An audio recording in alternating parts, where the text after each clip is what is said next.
안녕하세요. 지상선입니다. 한 방에 쭉 가야 되는데 자꾸 NG가 나서 너무 미안한데요. 그동안 다양한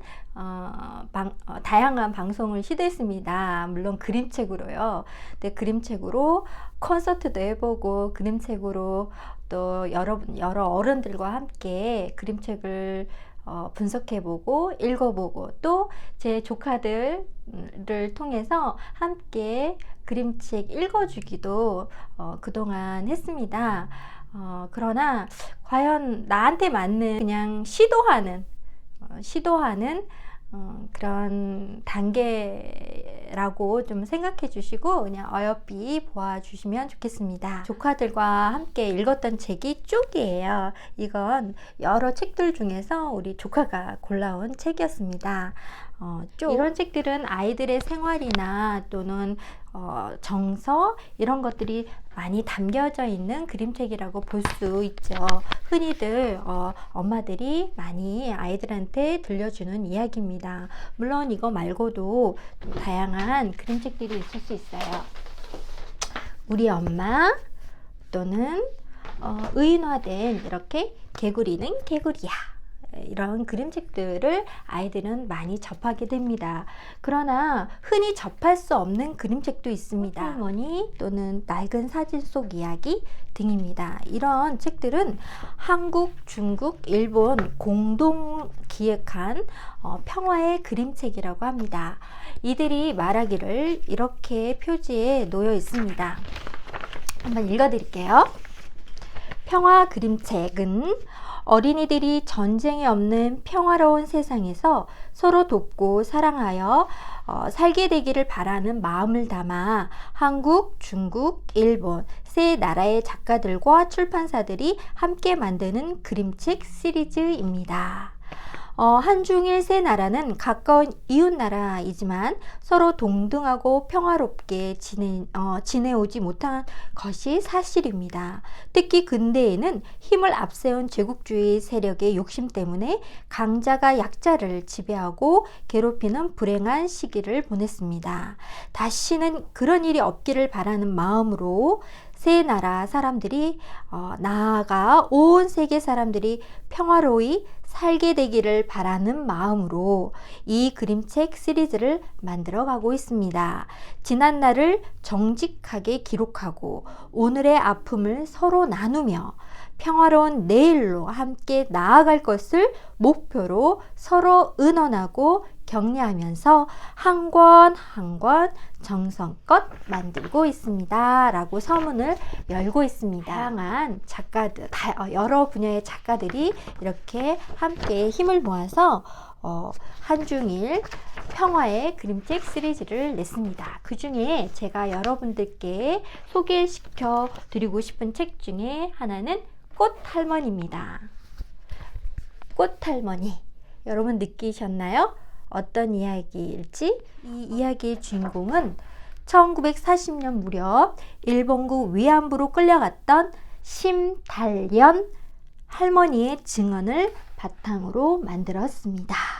이 책을 이 이야기가 그림책으로 나왔는데요. 또 혹자는 이거를 아이들에게 어떻게 읽어주느냐, 너무 어렵지 않느냐, 이 위안부를 아이들이 이해할 수 있는가? 라는 질문을 많이 합니다. 물론 아마 이해하기는 힘들 거예요. 그들의 아픔이라든지 그들이 겪었던 그 역사를 어떻게 그 아이들이 다 이해할 수 있겠습니까? 하지만 적어도 이 이야기를 통해서 아픔이 뭐구나, 그리고 이러면 안 되는데, 이런 인권이라든지 어떤 평화적인 생각들을 이 그림책을 통해서 나눌 수만 있다면 이 책을 들려주는 어머니가 되겠죠, 또는 교사가 되겠죠. 이런 분들이 함께 아이들과 나누고 소통할 수 있는 그런 이야기가 되지 않을까라는 생각을 해봅니다. 자, 그렇다면 오늘은 꽃할머니를 여러분에게 제가 이야기를 읽어드리도록 하겠습니다. 꽃할머니. 글, 그림 권윤덕.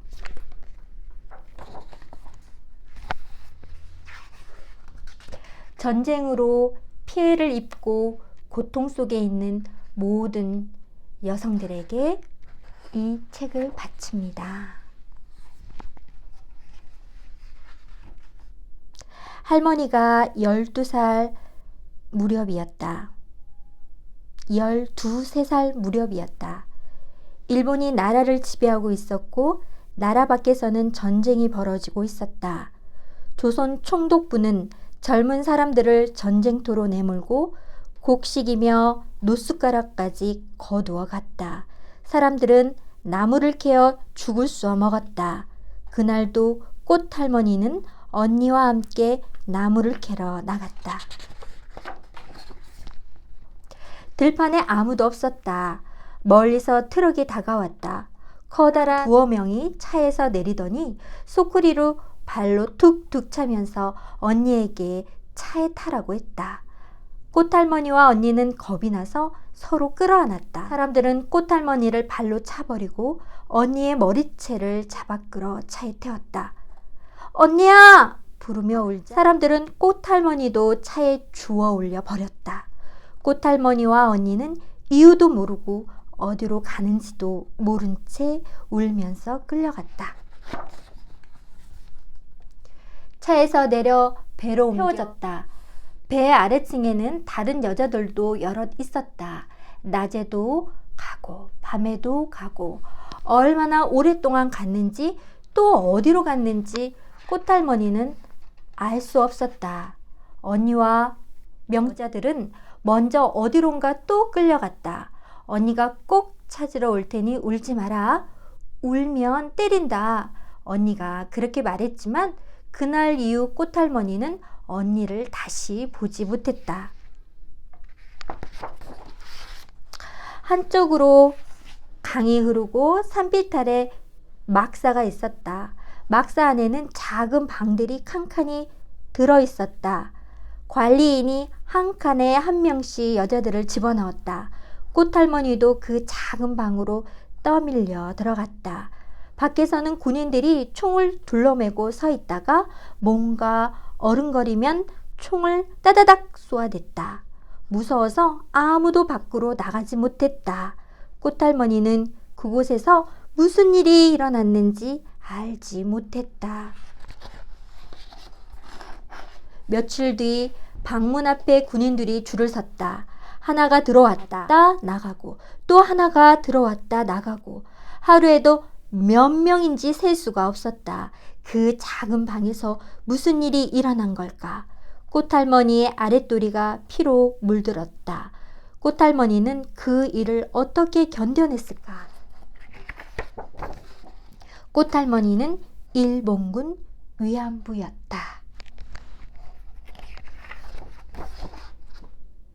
위안부들은 위안소 규칙에 따라 생활하였다. 규칙에는 군인들의 세세한 사항까지 정해져 있었다. 하루에 몇 명에서 몇십 명에 이르는 군인들을 상대해야 했다. 규정에는 이용 요금을 군표로 받도록 정해져 있었지만 많은 위안부들이 요금을 제대로 받지 못했거나 군표를 받았더라도 돈으로 바꾸어 받지 못했다.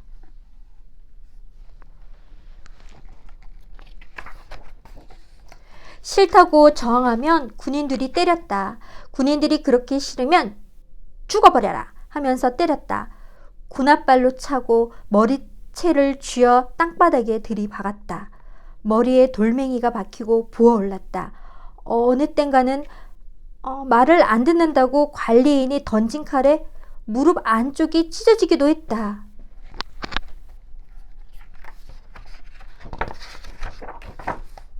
꽃할머니의 몸은 엉망진창이 되어갔다. 한 번 당할 때마다 마음도 한 번씩 죽어갔다. 사람 소리만 들려도 몸서리를 치며 방구석으로 숨었다. 겁에 질려 까무러쳐도 아무도 상관하지 않았다.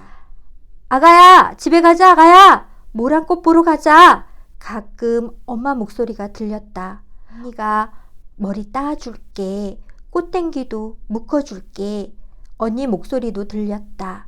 꽃할머니는 차츰 정신을 놓아버렸다.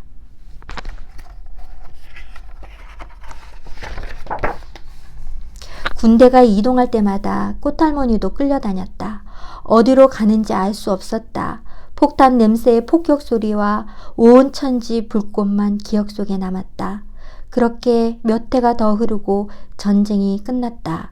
군인들은 꽃할머니를 전쟁터에 버려두고 떠났다.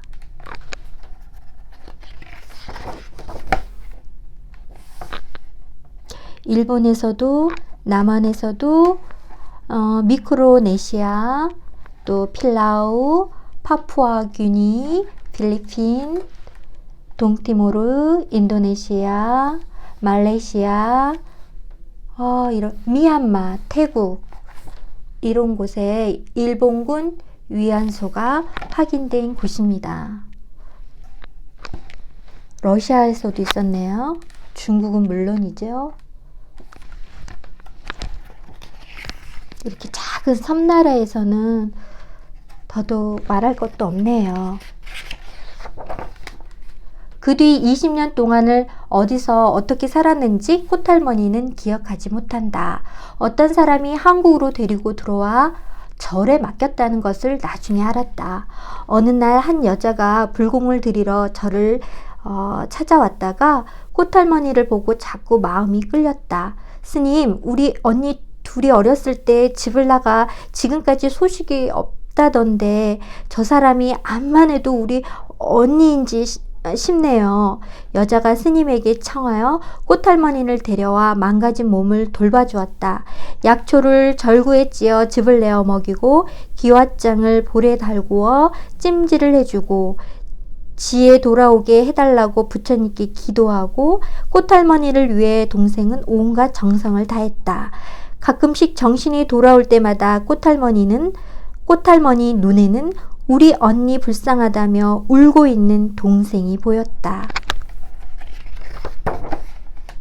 동생이 병을 얻어 죽고 나서야 꽃할머니는 정신이 돌아왔다. 고향을 찾아가 보니 부모님도 돌아가시고 반겨줄 사람이라곤 아무도 없었다.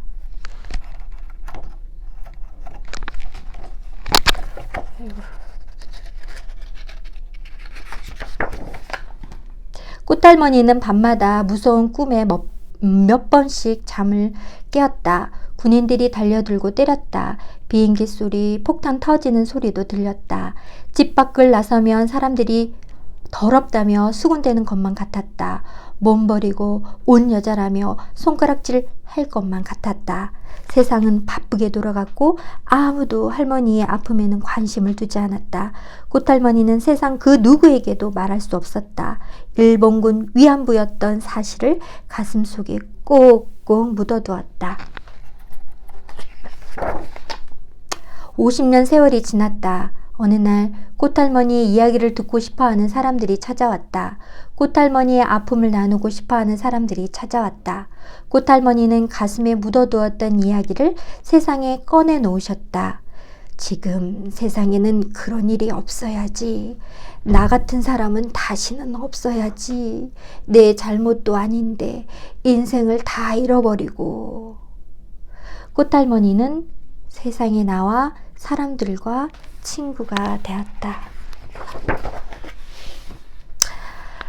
네. 꽃할머니는 지금 영구 임대 아파트에서 동생이 남긴 손자와 함께 산다. 몸이 아픈 이웃 할머니들의 밥도 챙겨주시고 세탁기도 돌려주신다. 그리고 일주일에 하루는 원예치료사와 꽃 누르미를 하신다. 난 꽃이 좋아. 이렇게 꽃을 만지고 있으면 기분도 좋고 아무 걱정 안 하고 참 좋지. 좋아. 꽃할머니는 요즘 이름 쓰는 법을 배워서 꽃 누르미 작품을 만들고 나면 사인을 하신다. 바보 같던 자신이 많이 똑똑해졌다며 수줍게 웃으신다.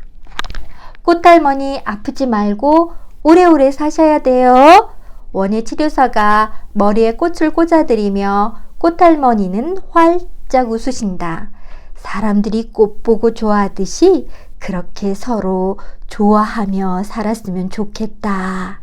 그렇게 말하며 웃으실 때 꽃할머니는 꼭 13살 같다. 마지막 장면입니다. 지금도 끊임없이 지구 곳곳에서 전쟁이 일어난다. 꽃할머니가 겪은 아픔은 베트남에서도 보스니아에서도 이어졌다. 그리고 지금 콩고에서도 이라크에서도 되풀이되고 있다. 이상입니다. 네. 지금도 전 세계에서는 이렇게 꽃할머니처럼 이런 위안부와 같은 비슷한 일들이 지금도 세계 곳곳에서 일어나고 있다고 합니다. 여러분 어떻게 생각하세요? 위안부 꽃할머니 이야기가 단순히 우리의 역사의 이야기뿐만이 아닌 듯합니다. 전 세계 여성 인권 또는 인권에 대한 이야기, 또 평화에 대한 이야기를 함께 나눠볼 수 있는 그런 그림책을 이렇게 만날 수 있어서 참 행복한데요. 일본, 중국, 그리고 우리나라에서 이런 평화의 그림책을 문제없이 잘 재정이 뒷받침되어서 그 독자들에게 아름답게 읽혀지기를 간절히 소망합니다. 오늘 지상선 그림책 이야기는 평화 그림책 꽃할머니였습니다. 감사합니다.